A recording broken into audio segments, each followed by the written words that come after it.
Breaking news अवां share कंदासूं। सिंध सरकार की हिदायतुनि ते कराची इंतजामिया ॿोन मुतासिर इलाइक़नि मां लॾ पलाण करे ईंदड़ मारूड़नि लाइ खाद खोराक इलाज ऐं ॿियनि सहूलियतुनि लाइ कैंपूं क़ाइमु करे वरितियूं आहिनि। शहर जे मुख़्तलिफ़ हंधनि ते मुतासिरनि जे खाद खोराक इलाज ऐं ॿियनि सहूलियतुनि लाइ कैंपूं क़ाइमु कयूं वियूं आहिनि।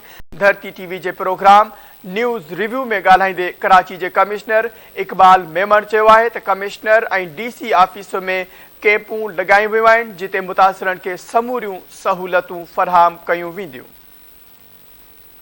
मुतासिरनि खे समूरियूं सहूलियतूं फ़राहम कयूं वेंदियूं। ऑफिसुनि ऐं कैंपूं ऑफिसुनि में लॻायूं वियूं आहिनि जॾहिं त कमिश्नर ऐं DC ऑफिस में इहे कैंपूं लॻायूं वियूं आहिनि जिते मुतासिरनि खे समूरियूं सहूलियतूं फ़राहम कयूं वेंदियूं। ख़बर जे हवाले सां नाज़रीन अवां खे आगाह कंदा हलूं त धरती टीवी जे प्रोग्राम न्यूज़ रिव्यू में ॻाल्हाईंदे कराची जे कमिश्नर इक़बाल मेमण चयो आहे त कमिश्नर ऐं DC ऑफिसुनि में कैंपूं लॻायूं वियूं आहिनि जिते मुतासिरनि खे समूरियूं सहूलियतूं फ़राहम कयूं वेंदियूं।